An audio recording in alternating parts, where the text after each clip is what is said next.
हाय, hello मैत्रिणींनो, welcome to my channel. तर बघू शकता तुम्ही, मी इथं टॅमॅटो चिरलेले दिसतात, कांदे पण चिरून घेतले आहेत आणि 2-3 कांदे चिरून घेतलेले आहेत आणि ते क्यूब्समध्ये चिरून घेतलेले आहेत. त्याप्रमाणे मी टॅमॅटो चिरून घेतले आणि शिमला मिर्च पण चिरून घेतलेले आहेत, त्या पण क्यूब्समध्ये चिरून घेतलेले आहेत. म्हणजे साधारणतः चौकोन आकारामध्ये. आणि मग हा आहे मेन हिरो. तर आज आपण सुहानाचा शाही पनीर मिक्स असा मसाला आणलेला आहे मी आणि त्याच्यामध्ये पनीर करून बघणार आहे. तर हे आहे मलईचं फ्रेश पनीर, अमूल कंपनीचं आहे. तर बघूया मैत्रिणींनो कसं बनतंय ते. तर अशा पद्धतीने मी हे पनीर घेतलेलं आहे आणि नंतर आपण त्या मसाल्यात बघणार आहे, जो इन्स्टंट मसाला आहे. मी कधी वापरला नाही, पहिल्यांदाच मी करणार आहे. आणि हे आहे पनीर, जे मी स्वच्छ धुवून बारीक क्यूब्समध्ये कापून ठेवले. हा एक प्रकार आहे सोया पनीरचा, जो त्याला टोफू पण म्हणतात. हे मी माझ्या मुलीसाठी बनवणार आहे, तिला ते आवडतं. ती व्हीगन झालेली आहे आता. कुणाला सांगू नका, ती मला ओरडेल. तर अशा पद्धतीनं आपण हे पण स्वच्छ धुवून पनीर, टोफू ज्याला म्हणतो, ते बारीक चिरून म्हणजे क्यूब्स करून घेतलेले आहेत. ते अशा आकारात कापलं तरच ते चांगलं वाटतं. आणि हॉटेलला ती आपण जातो तर असंच कापून दिलेलं असतं. तर जो टोमॅटो मी चॉपिंग बोर्डवर ठेवला होता तो आणि 2 कांदे, हिरव्या मिरच्या म्हणत नाही, एक लाल एक हिरवी घेतली आणि 4 पाकळ्या लसणाच्या आणि 1 मूठभर कोथिंबीर घेतली मी. अशा प्रकारे आपण हे वाटण तयार करायचं आहे.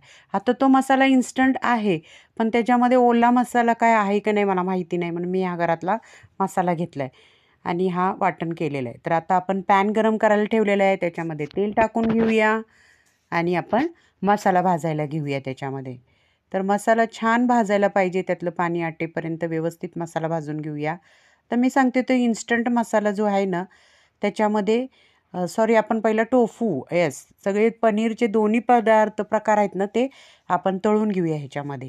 तळून म्हणजे काय, डीप फ्राय नाही करायचं आपल्याला, फक्त शॅलो फ्राय करून थोडंसं त्याचा एक वास असतो ना, तो जायला पाहिजे त्यासाठी. तर एक झाकण ठेवून आपण वाफ आणून घेऊया फक्त आणि त्याच्यानंतर एकदम सॉफ्ट आणि असे थोडेसे वरतून क्रंची आतून सॉफ्ट असे असतात ना, तसे झाले पाहिजे. जास्त पण आपल्याकडं जर ते भाजले गेले तर ते रबर चावल्यावानी होतं. त्यामुळं आपल्याला जास्त नाही, नुसतं थोडंसंच तेलातून त्याचा उग्र वास किंवा जी चव लागते ना ती जावी म्हणून मी थोडंसं हे शॅलो फ्राय करून घेतलं.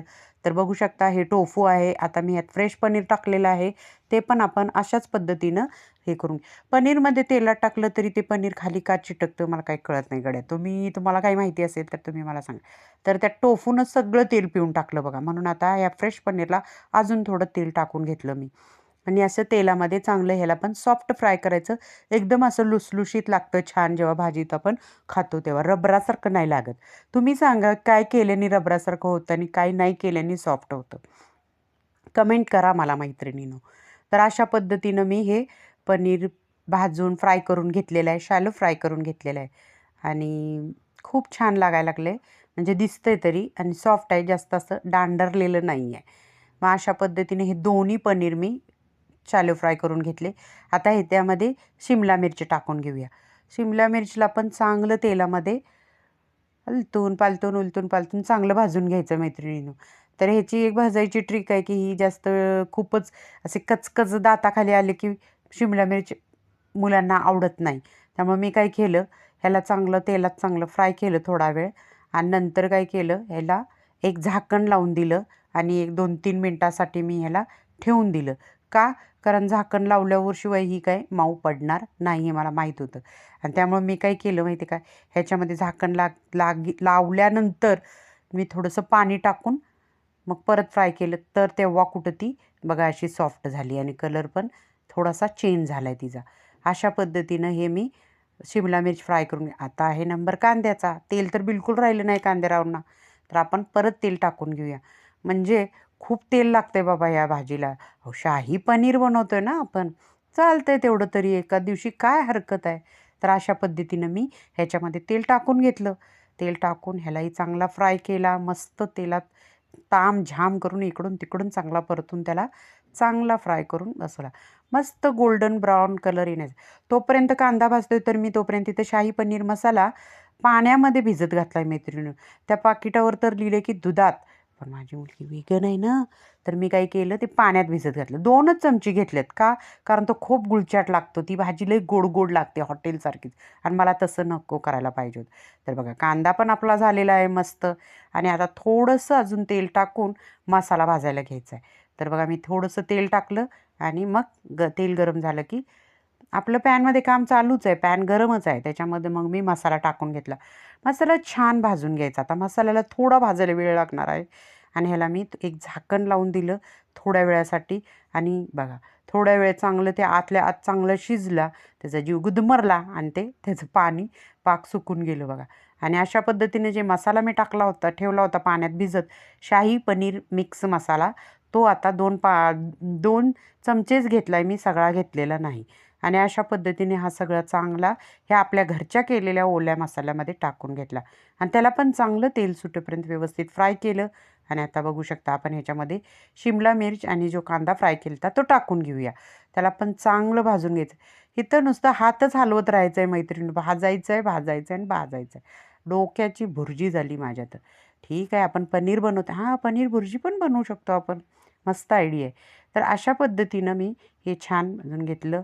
चांगला मसाला भाजला आहे बघा. आता त्यात मी सांगितलं ना मसाला थोडासाच घेतला आहे त्यामुळं घरचा अजून जरा सॉरी शिमला नाही काय म्हणतात ते काश्मीरी मिरची पावडर आणि मीठ थोडंसं मी टाकून घेतलं. कलर पण छान येतो आणि दिसायला पण सुंदर दिसतं आणि चवीला पण जरासा तिखटपणा मला आवडतो, गोडपणा नाही आवडत.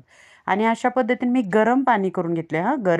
गरम पाणी एक अर्धा बाऊल घेतला कारण हे खूप ड्राय वाटत होता मसाला आणि थोडंसं तरी ओलावा पाहिजे, ग्रेव्ही पाहिजे, म्हणून मी यात अर्धा बाऊल पाणी टाकून घेतलं. तुम्ही बघा तुम्हाला किती हवं आहे तसं त्याप्रमाणे तुम्ही करून घ्या. तर अशा पद्धतीनं मसाला चांगला परत एकदा पाण्याबरोबर चांगला एक बॉईल येऊपर्यंत फक्त आपल्याला ठेवायचा आहे आणि त्याच्यानंतर ह्याच्यामध्ये पहिला टाकून घ्यायचा आहे टोफू. जर पहिला पनीर टाकलं तर म्हणेल ह्याच्यात दुधाचा अंश उतरला आहे आणि ती खाणार नाही, म्हणून पहिला टोफू टाकून घ्यायचा. ह्याच्यामध्ये टोफू टाकून घ्यायचा आणि त्याला पण मस्त एक 4-5 मिनटासाठी त्या मसाल्यात मुरू द्यायचा आणि मग आपण त्याला काढून घ्यायचा आणि मग त्याच्यात जाणार फ्रेश पनीर. तर अशा पद्धतीनं बघा मी टोफू टाकून घेतलेला आहे. खूप सुगंध मस्त यायला लागला आहे, खूप भारी लागायला लागले आहे. त्यात शिमला मिरचा फ्लेवर पण आहे, कांदे घातलेले आहेत मोठे आणि कांद्याचा जरा गोडपणा लागतो जेव्हा आपण कांदे खातो तेव्हा त्या भाजीमध्ये है ना. तर अशा पद्धतीनं मी ह्याला झाकून एक 2-3 मिनटासाठी ह्याला पण वाफ आणून घेतली आणि बघू शकता तुम्ही आहाहा! काय सुंदर कलर, काय सुंदर सुगंध सुटलेला आहे. खूप छान लागतं हे. आणि अशा पद्धतीनं मी काय केलं आता टोफू, शिमला मिर्च आणि कांदा जे होतं ना हे सगळं मी काढून तिला वेगळं काढून घेतलं, जेणेकरून ही भाजी तिच्यासाठी तयार झाली. अशा पद्धतीने मी माझ्या मुलीसाठी टोफूची भाजी केली. आता आम्ही फ्रेश पनीर, आम्ही दोन्हीही खातो, आम्हाला चालतं. तर ह्याच्यात फ्रेश पनीर टाकलेलं आहे जे दुधापासून बनलेलं आहे आणि हे टाकून मी ह्याच्यामध्ये ह्याला पण चांगलं एक झाकण देऊन वाफवून घेतलं आणि बघा वा वा वा वा, हे पण काय सुंदर दिसते, वाटते ना हॉटेलसारखं. बघा बाबा आता तुम्हीच सांगा काय सांगायचं आहे ते, कमेंट तुम्ही करा आणि सांगा. आणि अशा पद्धतीने हे पनीर पण आपलं तयार झालेलं आहे आणि काढून घेऊया सर्विंग बाउलमध्ये आणि याला आता फायनल रिझल्टसाठी तयार राहा. हो हो, हा आहे फायनल.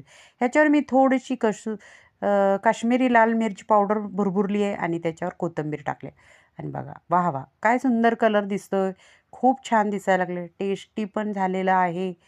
आणि तुम्ही पण खाऊन बघाच ना करून. हे बघा अशा पद्धतीने मी हे करून घेतलेलं आहे, कोथिंबीर गार्निश केलेली आहे. खूप सुंदर रंग आला आहे, टेस्ट पण छानच झाली असणार. मी अजून खाऊन बघितलं नाही. लाईक करा, शेअर करा,